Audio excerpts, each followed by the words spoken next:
Malsch and Pipeman on W4CY Radio.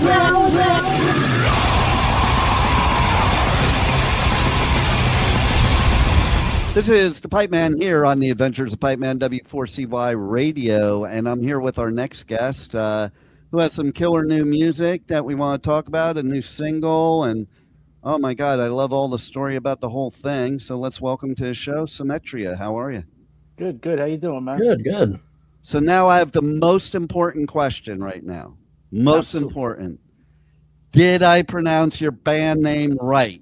Actually, yes, you did. Wow. Okay, great. Because that is like my worst fear. Is like that's a bad way to start an interview, you know. Yep. And so, if I'm not 100% sure, I'll ask like that just to make sure, or I'll just make fun of myself for fucking it up. Hey, don't worry, man.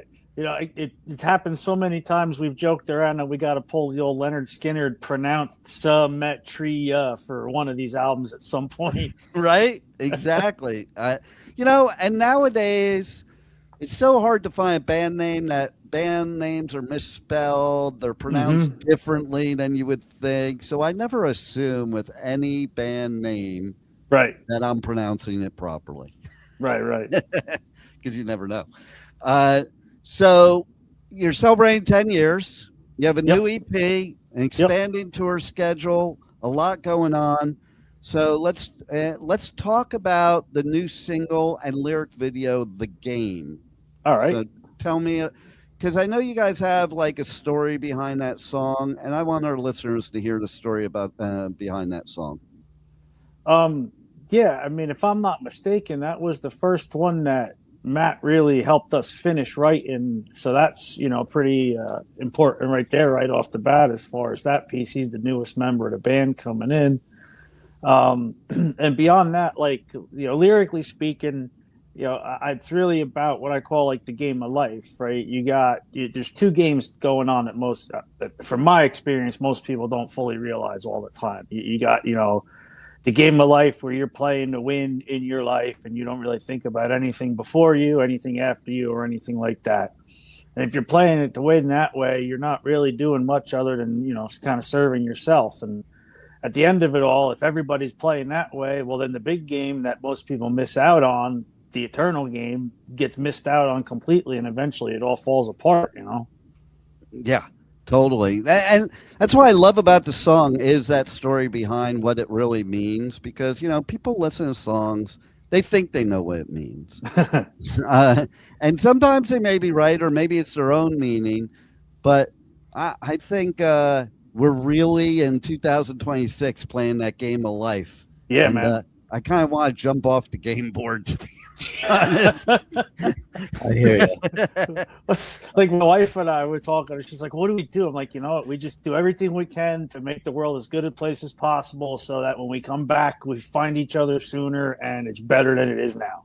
No doubt. And, I've thought of something recently, like, okay, when you go back before the internet, before social media, I don't know that things are necessarily much worse now. Maybe they are, but they're definitely too much more in your face. Right.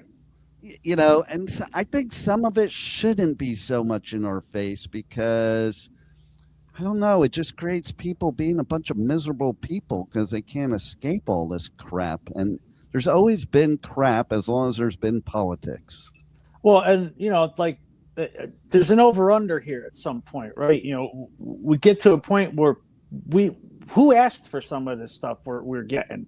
Like, right? I don't remember asking for computers in my car. I don't remember asking for Bluetooth on my grill. And if they're just going to keep force-feeding technology down our throats at some point, like, well, who's asking for this? Because if nobody's asking for it, what are you doing with it? Why are we being, forced and trapped into situations that we may not necessarily want to be in? What a great point. Yeah, if you look back, right, pre-internet, and I'm not anti-internet by any means. I'm anti some things, data centers, AI, surveillance, flock cameras, all that shit. But if you really went back before internet, you stop and think about it, right? If you wanted to see what was going on somewhere else in the world, you went to the library, you got an encyclopedia, somebody had been there, taking pictures, You could go get a National Geographic. You could read out about these places that people had been. And then if you decided you wanted to really learn more about it, you went on an adventure for yourself. Now you just sit here and you binge everything on the internet and then go back to your cubicle and punch the clock for 9 to 5. Like, the life we're in is horrible. I'll even go a step further. It's like people don't even care what's said, if it's true or not. They just grab these headlines and run with it. They don't even read articles. Yeah. Like, if you read some of the articles of debate click shit, like the article doesn't even match the headline, but nobody knows because they don't check it out. I also, like, as far as metal goes, like, thank God there wasn't all this shit in the 80s when I was on the Sunset Strip. Okay? Like, I don't want a record of any of that shit, Right? You and how many hundreds of others. Right? And the thing is, it's funny because I am a techie and I still agree with what you're saying. Like, one day I was calling my youngest daughter and I'm like, some days I just want to drive down the road and throw my phone, my computer, and my iPad out the window and keep driving. And she goes, Dad, who are you kidding? You're just as addicted to anybody. And I said, yeah, I am, except I come from a time before we had this stuff, and it was much better. It's my stupid generation that built all this shit. Mm-hmm. And we built it because we wanted to make our lives easier. My life is not easier, okay? We all have no time in the day. Everybody's stressed out. Everybody's got anxiety. Everybody has panic attacks. I give all that stuff to the internet and social media, and there's never a shutdown in anything. Like, even me, I run a radio station. I can't tell you how many people text me at like 3 a.m. and then freak out when they don't get a response 5 minutes later. Like, okay, I get it. I'm a radio station, but still. If you couldn't reach your radio station before all this stuff, you waited till the next day. Yeah. And what was wrong with that? At least when you got somebody on the phone, you were going to get a real person. Right. I was thinking about it too the other day as I was going to the mailbox, the old school mailbox here at the studio. And I'm like, oh man, I miss the days when we only had this, because like, you're getting bombarded. I wake up in the morning, I already have 300 emails and they're just from falling asleep, and it's like, Jesus Christ. Like when the postman came by with your mail, you didn't have 300 pieces of mail ever, like, so it's like, because we have all this, and then, people think because they have all these tools, they should use them all. Just because the tools are available doesn't mean you have to use them. Nope. And I'm 100% on the side with you with AI and the Ring and all that stuff, because, listen, I remember in the 80s saying the machines are going to take over. Well, here we are. Yeah, you ain't kidding, man. Here we are. And not only that, but like my kids all have Rings at their house. No, I don't want a Ring at my house so everything I'm doing is videotaped all the freaking time. And I don't find them to feel safer with that Ring. It's more like they get obsessed with watching who comes to their door all the time. To me, it all creates more fear instead. Yeah. We're being sold as security. I don't feel more secure. I also don't feel more secure when Alexa's interrupting my interviews. Okay. Which when I've done them at home instead of in the studio, that'll happen. Like in the middle of an interview, she'll pipe in and like, hey, butt out. And now music, the most important thing. Okay. We need bands like you that are actually musicians, not people just punching a couple things on a computer and making music. Like, that's weird to me. I don't know. Well, first off, thank you very much. I appreciate that. I think we feel the same way. Right?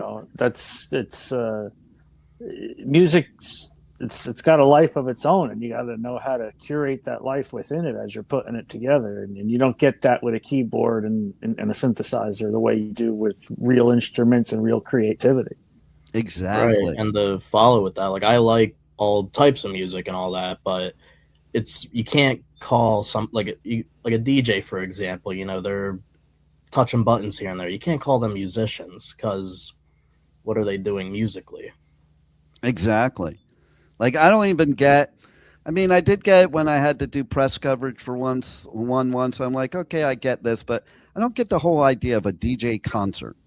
Like, Yeah, I don't if either. you're at a nightclub, I get it. Okay, that's where there should be a DJ. There should not be a concert for DJs. Yeah. It's like weird to me. Like, what kind of concert is that? You're pushing a couple buttons, twisting a couple knobs, moving some faders, scratching some crap, and that doesn't mean you're not talented, but you're not a musician, like you said.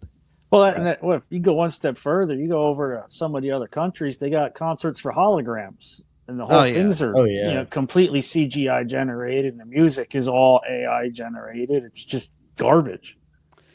And I think people don't realize what you're missing there. You're missing the depth, the passion, the emotion that music gives you. Like, if you listen to some of this AI music, does it sound good? Maybe. But does it invoke emotion? No. And that's what we need. That's what music's the best therapy there is. Like, why would you get rid of the human element of it? Because everybody wants their chance to create it. And they don't want to put the work in to learn how to play the instrument, to take an actual chance of creating it. And that's really what it comes down to. Everybody's capable of learning how to play an instrument, and then you let it take it as far as you want it to take you. It is laziness. I'll be blunt about it. Okay. You know, because I do think of it like I played drums. I sucked. I played guitar. I sucked at that too. I also sang thrash metal, sucked at that too. But there was one common denominator in all three of those things. The idea of playing an instrument sounded great to me. The work I had to put into to become good, maybe not so much when I was young, you know? And I also, to your point, I think in any industry, like there are no experts nowadays in anything. Like everybody thinks they're an expert. Right. You know, I think there's something to be said about an expert. You know, you're not gonna become Randy Rhoads by pushing buttons. No, you're not just. If you're going to master an instrument, it's like mastering a craft or anything else. You know, to get to the point where you're, playing with it on a subconscious level. You just know what you want to hear, and your fingers go there, kind of stuff. You don't get that same relationship, with your JKL semi-space. Right. And I think too that everybody that has something to say about music or musicians or creating that AI stuff should still learn how to play an instrument, because then you'll have a lot more respect for that musician of what it really takes. Because it always sounds great when you're playing air guitar, like, oh, I could play that song, until you actually get on the instrument and like, oh, how do I do this? Yeah, I agree. It's like that's what gives me more respect for people like you guys, because I did try and I sucked because I didn't put enough effort into it. Like you said, anybody can learn, but it's how much effort you're going to put. I remember like hearing about Randy Rhoads practicing 8 hours a day. I was like, holy shit, I don't want to practice 8 hours a day. Or like even like I had a practice pad for years. I played drums for 9 years. The reason I sucked is because I couldn't stand using the practice pad in the beginning. You got to do those beginning things. Or like with the guitar, I didn't want to do scales. Just let me play a song. Okay. I don't want to do scales, but you need that foundation to be able to not only play music, but to create it. Right. And that's the big difference. Like I've learned over the years, to learn a song is one thing, and like to learn your chords, learn your scales. But when you actually start putting something together and taking what you've learned by picking up bits and pieces of other people's music you've played, and you start creating your own sound with that's where learning all of those other bits and pieces really comes in, because you have to understand how it goes together and the flow. Exactly. And there's so many artists I'm impressed with because of what they can do. Like even like artists like you that have been around for 10 years, I'm always so impressed that you can still write new music, because I think it gets harder as you have created a lot of music throughout the years. Like, it's hard to come up with something new. Like, think about your first album. Those songs probably last for years, and then you have to come up with other stuff after that. Like, right. It's to me, it's so impressive.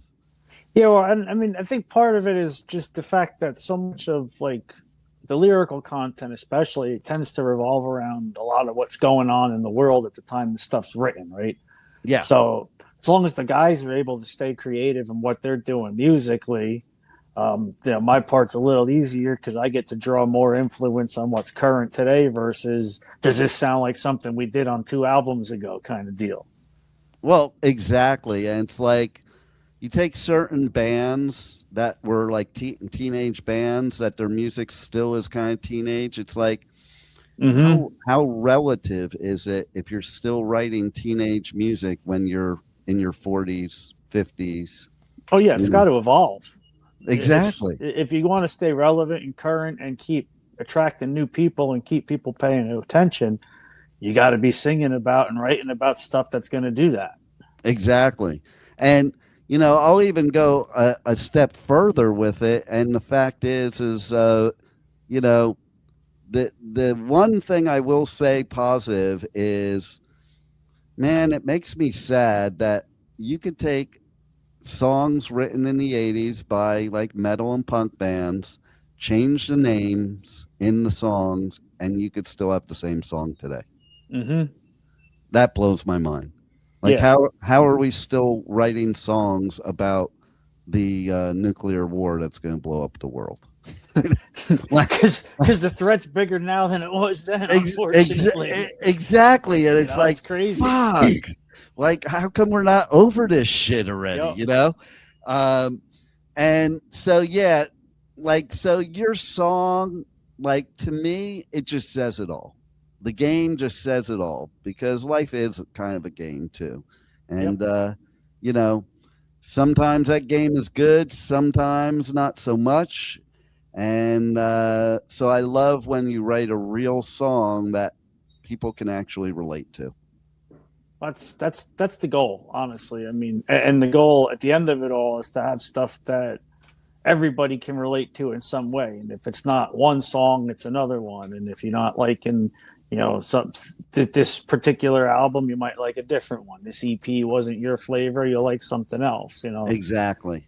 And there's so many people out there looking for something quality to listen to that you just got to put quality material out, I hope. Exactly. And I think that's something AI doesn't do. Like, right. AI just spits the stuff out like I call it like a puppy mill. Well, so my overall take on AI, and I've thought about this a lot, because really what AI is doing, it's like a conglomerate of greatest hits. You create an AI system and you turn it loose to learn everything about everything that's ever existed, and that's great. So AI goes out there and it absorbs all the top 100 charts for music that ever existed. It takes all that information and says, all right, based on the 100,000 songs I learned as your AI Claude, this is the best song that I can write, and boom, spits it out to you. But that song's going to dirty the pool because there's nothing new in that song. There's nothing creative in that song. It's a greatest hits song. And everybody's going to think it's great because it's the greatest hits of 100,000. But you dirty that pool half a dozen times, and you're going to notice real quick that the quality's starting to taper off. What a great point, because I've also noticed with AI that when it like searches the internet, most of what it finds to give its synopsis is old. Yeah. Like, I was just looking at something today that the info it was giving me was from like the 80s. Oh, like, wow. That's not really relevant that's not today. Relevant. Right? And here's the problem. People don't proofread or double check this stuff. Like, there's a reason we have the AI for free. It's because then it doesn't cost these major corporations any money to do research and development. We're doing it for them. We're trading in the AI for them. Yep. Yeah, because from a corporate side, they have to spend money to use it. Like we got the guys in the office at work, they had to go and take classes and get licensed.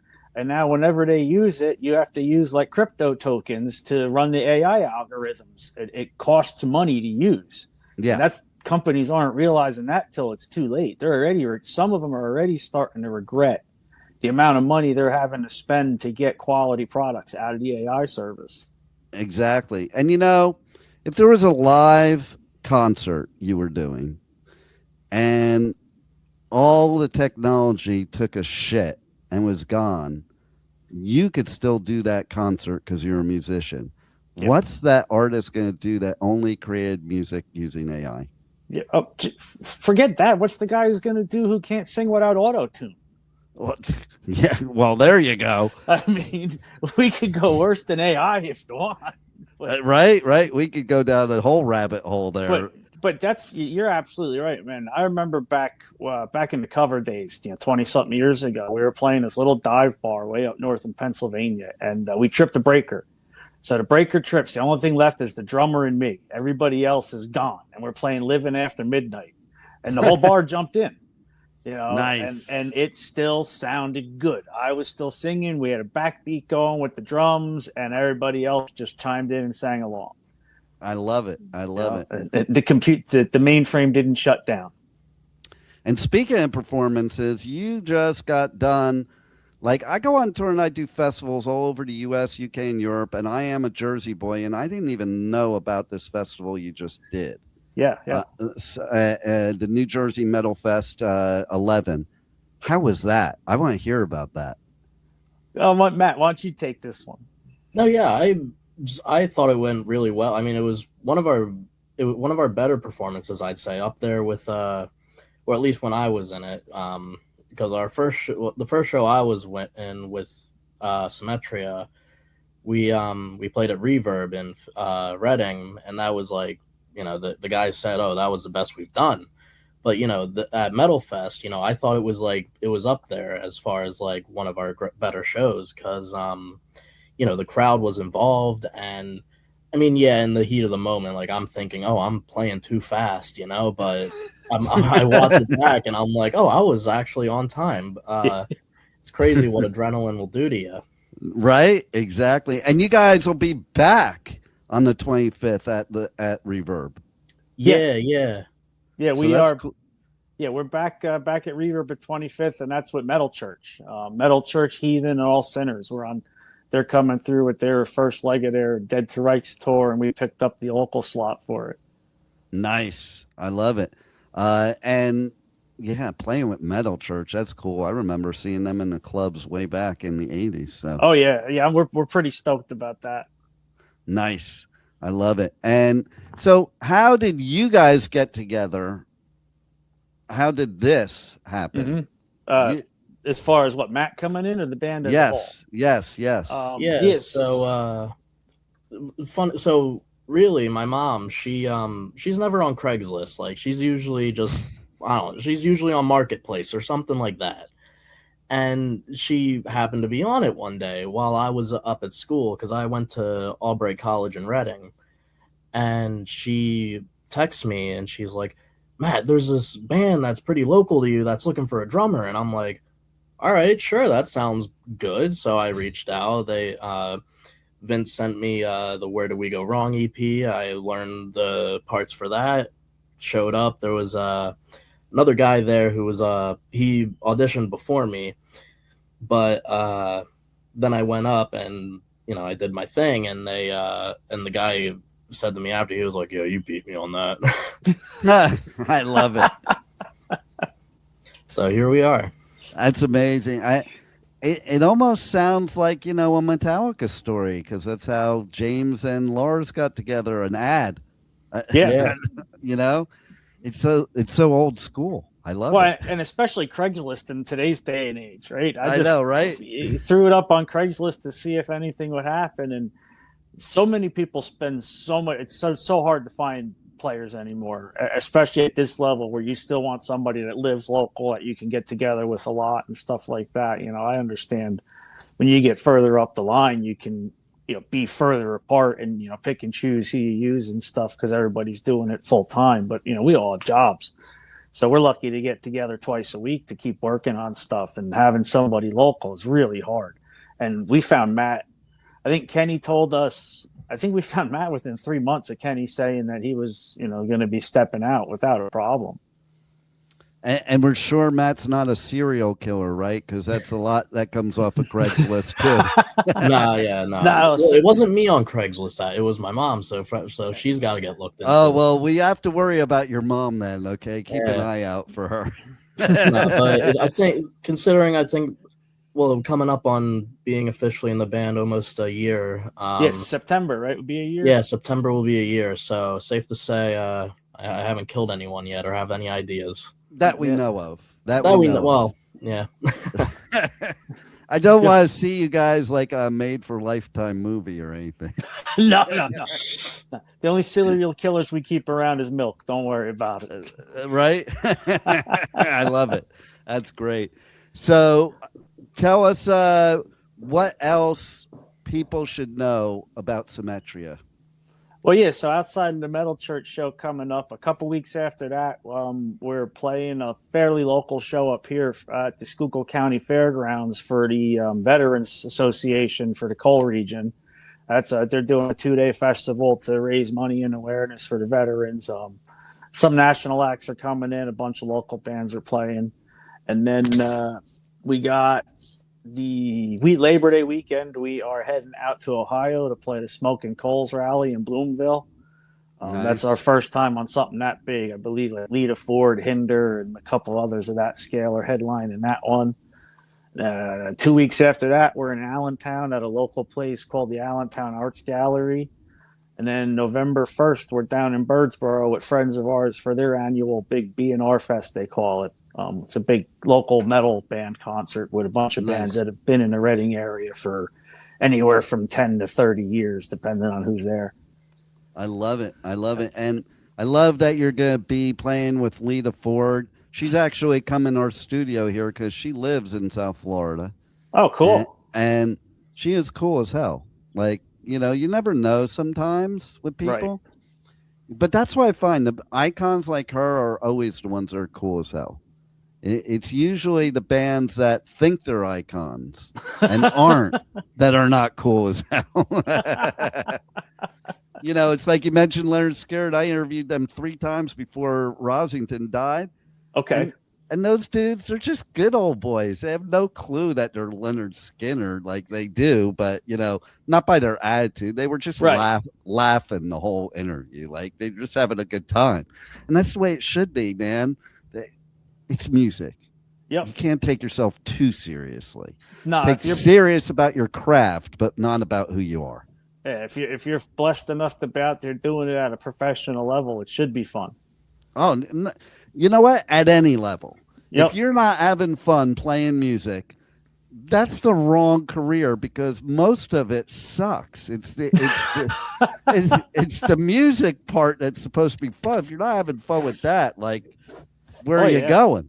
It's like when you played football when you were a kid, right? You practice 3 nights a week, beating the hell out of yourself so you could play a game on Sunday. Exactly. So with Metal Fest, we were there. We loaded in at 12:30. Our set was at 6:15. That's just the way it goes sometimes. No doubt, and the stress that goes along with it too, and and we can tell if you're not having fun too. Oh yeah, the listeners can tell, and if you're just dialing it in, man, why are you in this industry? That's what I think. I remember I was serious about getting in the industry, but it was wrong time of life for metal because they were converting all these bands I knew into hair metal bands. I was watching the record labels backstage saying, okay, you're going to play your music like this now. You're going to dress like this. I'm like, I'm out. Fuck this. Like, hell yeah, dude. Why be in music if you're not doing what you absolutely love and have passion for and just doing it as a job?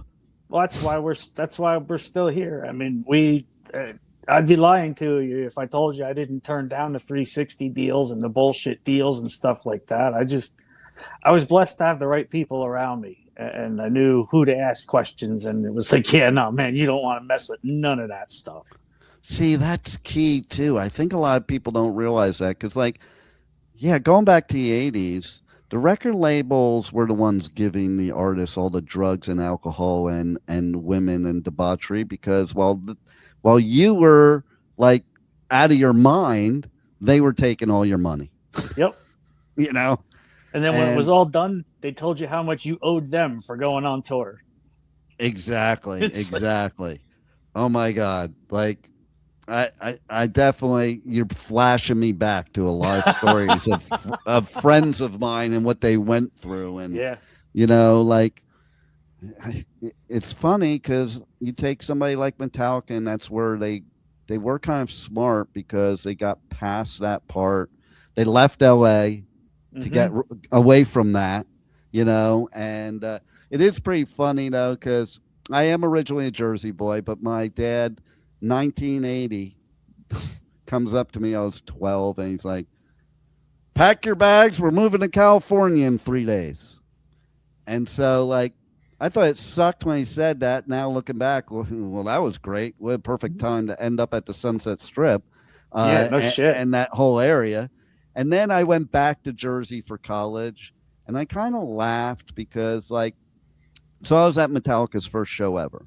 And then when they left LA, me and my bro used to hitchhike up to the Bay Area, you know, to catch them up there. And so then I go back to Jersey, and where am I in Jersey? I'm in Old Bridge is where I'm living, the Old Bridge militia. And I my friends there all loved to say that Metallica was from New Jersey, and I used to say to them, yeah, after they were from the Bay Area, after they were from LA. Right. Like it's so funny. If you go to those three places, they all claim that that's where Metallica originated. Well, yeah, and the irony in all that is, right, I was fortunate enough to talk to Chris, the head of the Old Bridge Militia, before he passed a few years back, and I was sitting in the bar one night. We're watching the classic car auction, and we're talking about that era and Johnny Z and what he did bringing Metallica out and everything. And he's like, dude, the thing people don't realize is Metallica was only here for like 6 to 9 months. Right. And then they were gone. He's like, exactly. They dominated Jersey for 6-7 months, and then boom, they were gone. Which is amazing because the one that you think you would lay claim to would be Anthrax, since they're actually from New York. Yeah. And but it was like a very interesting scenario, the whole Old Bridge militia thing. And like, who would have thought? And Hunka Bunkas and English Town. Like I would have never thought of like, ooh, English Town is the place for metal. But that's funny that you were there. So that's where SYMETRIA actually started. I was in Hillsborough, New Jersey back 10 years ago when we started the band. And the first couple places we played were Dingbats up in Clifton, Brighton Bar down in Long Branch. I lived in Ocean Township, right? Not the Stone. Branch. What was the little one in Asbury Park? Wasn't the Stone Pony? Well, you got the other Stone one. Pony, but there is another one. I can't remember the name. It was like the Cellar or something like that. Yeah, I can't remember. The Saint. Quick. The Saint was down the there. Saint. TT Quick used to play there all the time. Yeah. Yep. You got it. So we actually, the first CD was supported by the Old Bridge Militia. One of the guys from down there picked it up. He sent it out to a DJ that's on the air at a college station in Lincoln, Nebraska. It's been on SOU, yeah. We actually interviewed up at SOU back in 2018.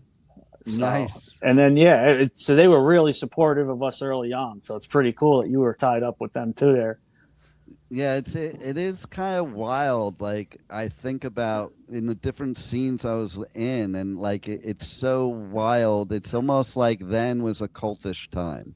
Yeah, much less and much more so than now.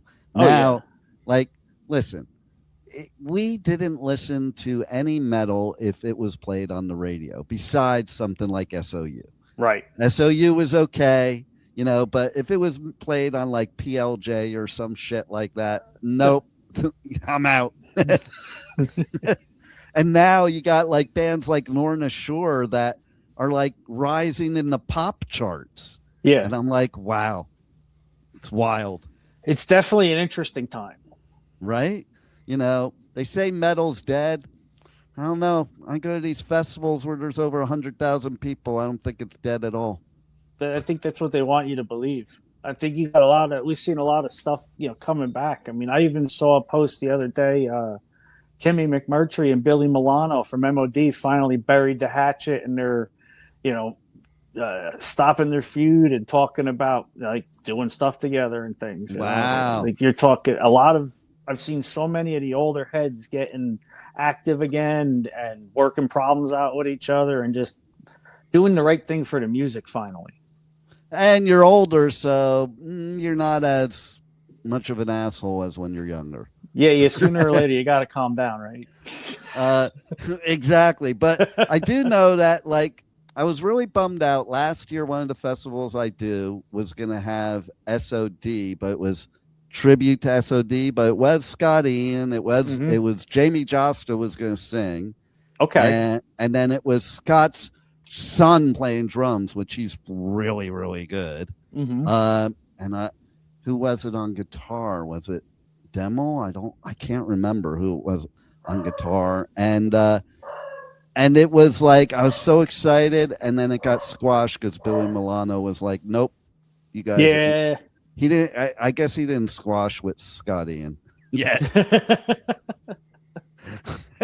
Maybe he's making the rounds. He'll knock on Scotty's door next. I know, right? Because he did say some shit last year, and then all of a sudden it just didn't happen. But yeah, I'll tell you what, though, it was funny. I was covering Grass Papa a few years ago, and so Mr. Bungle played. Okay. And so they do a cover of Speak English or Die, but they don't say English. Okay, so like in the States, I saw them play, and they were like Speak Spanish or Die.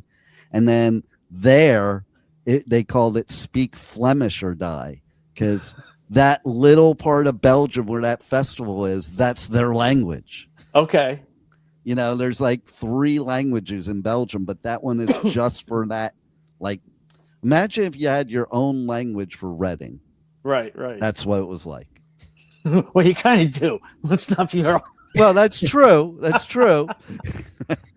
It's like I can pick what part of Jersey, what town somebody is from in Jersey. Oh, yeah. You know, by listening to them. And of course, every borough of New York, you can tell the difference. You know, people down here in Florida, they think we all sound the same, but it's the same thing as anything. Like, yeah, I could tell in that whole tri-state area, oh, you're from here, and how'd you know?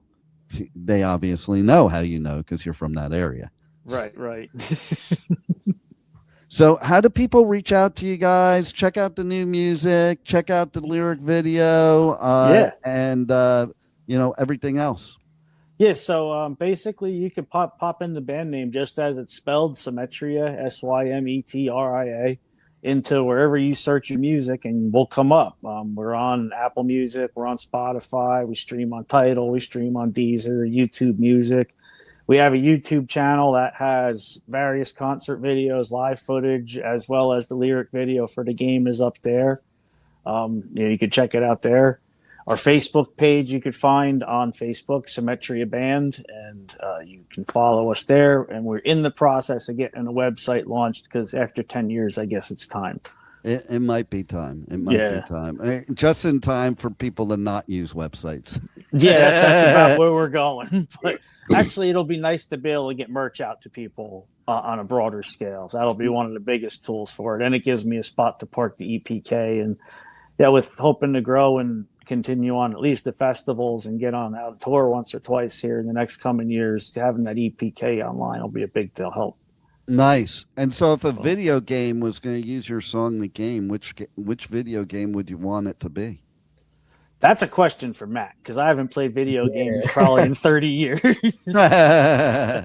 So you're saying the song, The Game, what game would it be part of?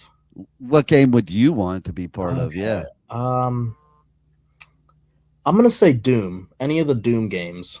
All right. Nice. Because, that has like a very like Metallica kind of feel, like like that, just sort of upbeat stuff. But I don't know. To me, the game, it gives sort of like a drive. Like, hey, we got to start a revolution. Let's fuck shit up, you know? Hell There yeah, you man. go. And see, like I asked that question because, like, with a name like the game, it should be part of a video game. Just saying. Hey, look, our bank account's more than willing to receive checks and sign these documents. Right? Exactly. So what do you think Matt has brought to the table? Honestly, here's an idea, right? Here's the best way to describe what Matt's brought to the table. The last practice before the show, we were jamming after we ran the set. And, you know, other than Matt, we're all in our 40s and 50s. So we're a bunch of old heads. So Mike starts playing Am I Evil? Brian jumps in. Kevin's going along. And Matt never came in. And I looked at Mike and I went, oh, my God, we got a drummer young enough that he doesn't know that song. He doesn't know the song. You might have to have Lars play it. But, you know, at the same time, he's brought so much stuff just in screwing around at practice that we've never imagined being able to add to our music already, that I can't wait to see what writing continues to bring with him. You know, he's got a different ear. He's got a different mindset, of course. And at the same time, he's as big an Alice Cooper fan as I am. You know? Nice. So it's a really cool element to have somebody with his younger musical taste and experience and different feel for things to come in and still be as connected to, at least I am, with some of the older music and stuff that, you know, I grew up listening to my father's records of Alice Cooper, you know, $1 Billion Babies, Welcome to My Nightmare and stuff. So it's awesome. Yeah. And see, I think that, in my opinion, that's also what Matt brings to the table. It is 2026. So I think you kind of need both the older view and the younger view to be relevant. Absolutely. And I think it adds a lot. It says a lot about us as musicians and our ability to stay current. I mean, yeah, you know, and there was no hesitation. Like I've played with guys that would have been like, how old is he? Oh, he's too young. I don't even think we asked him how old he was till the second or third practice. He came in, had the chops, and started jamming, man. It's music. That's what it's about. That's key. It's like Ty, you know, Robert's son, playing with Suicidal now. He's so young, but man, he just makes sense. Yeah. You know, and brings that younger feel to it. And Mike still has like the energy of a youth. And, you know, God, so you need to have somebody young to keep up with him. Yeah, and if you're going to try to be a current band, like, you don't go out and find another 55-year-old drummer to sit in behind the kit if you want to keep going for another 20 years, not when you've got somebody that's young, powerful, and enthusiastic and wants to come and play. I got to tell you, too, to your point, I'm 59, and I couldn't imagine touring playing drums. Right. Like, I think any other, like guitar, singing, whatever's got to be easier at this age. But yes, if you're playing some like Beatles music, maybe, you know, but but not playing metal like I'm in amazement at some of the drummers that they can, you know, even keep up without dying, you know, because I don't think people realize how much brutal work it is to be a metal drummer. You have to be you're in not good wrong, shape. man. Yeah. You have to be in good shape. Well, I'm not in great shape, but I'm working on that. You're in great shape for drumming. Yeah. No, So, yeah. Two different things, yeah. We'll keep you busy. We'll sweat you into shape. Yeah, it was after, I don't know, it was like my second or third show, and it was at like this little dive bar or something, and after the show, like I had like a gray shirt on, and it was just black, like with sweat afterwards, and Brian, his wife was like, Matt, get a different shirt, it's cold outside, you're gonna get sick. Like, so I just got one from the merch table, and all. Yeah. Like, all right.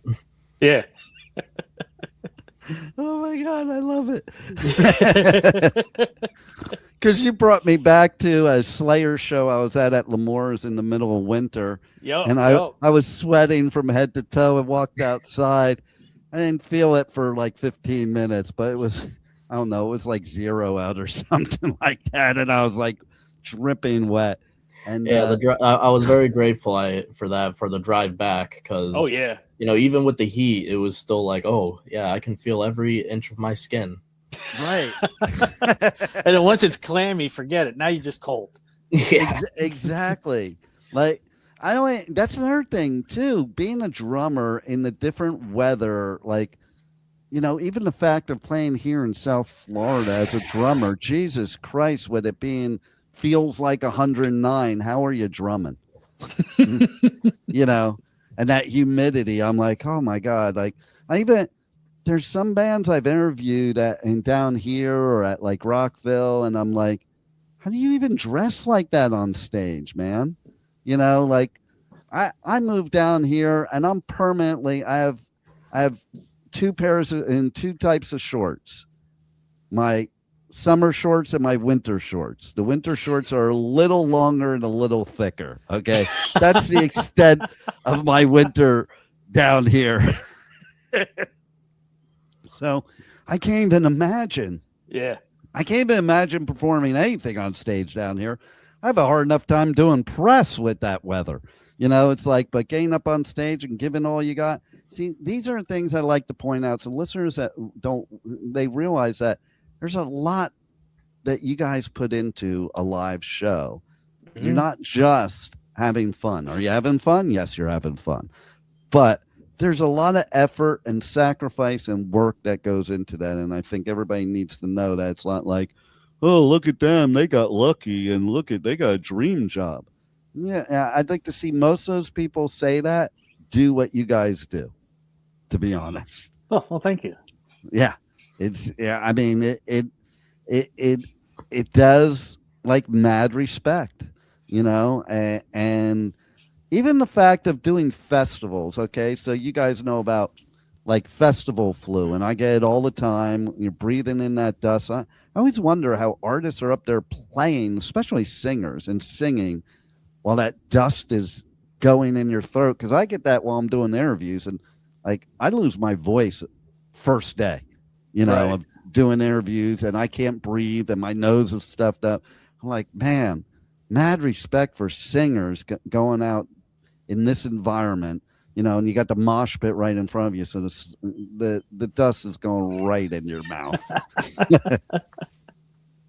Well, I haven't gotten to experience that yet, but I'll have to be on the lookout for it. Oh, there you go. We'll have to get you on some of the DWP festivals. See, do that. Yeah, that's what I've been. That's one of my goals right now, because I go to the Sonic Temple every year, and I said, you know what, we got to like, that's a goal. Like, play any of the stages there. Yeah. Yeah, I do Sonic every year. A couple weeks I'll be at Incarceration. That's a cool festival, because that's at the Shawshank Prison. Oh, that's awesome. Yeah, it's badass. Like, my daughter will always go. She's like, so you excited about this festival? I'm like, well, I love doing it. I don't know if excited's the right word when you're doing it every weekend. But then the first time I did that festival, I called her up. I'm like, now I'm excited. I'm calling you from the prison yard of Shawshank. And that is cool. Right. And then I'm like, I'm taking pictures like before the festival starts, like in the morning. There's this other band member taking pictures. And he's like, hey, can you take my picture and I'll take yours? He goes, look at us. We're fanboying out on Shawshank Prison. So, yeah, let's get you to those festivals. It sounds good to me, man. I'd love it. There you go. Well, anything else you want to add that the listeners need to know that we haven't covered already? No, I think we about covered it, man. Hopefully they, like I said, look us up wherever you look for music and give us a follow, check it out, and hopefully we'll see you live. Absolutely. Well, you guys keep rocking, and Matt, you keep those old dudes in line. I'll do my best. And he is the timekeeper. There it is. And so you better make sure you're on time. Yes. Because I said, hey, I need a click, and then Vince was like, no, you don't. You're good. That's great. I love it. We were instantly tighter when he came in, so he is our click. I love it. Well, that's amazing. Your music's amazing. Thank you. Thanks for still making music, and thanks for being on the Adventures of Pipe Man. Hey, as long as Thank there's you. people there to listen, we'll make it. So thank you very much for having us, man. You got it. Take it easy.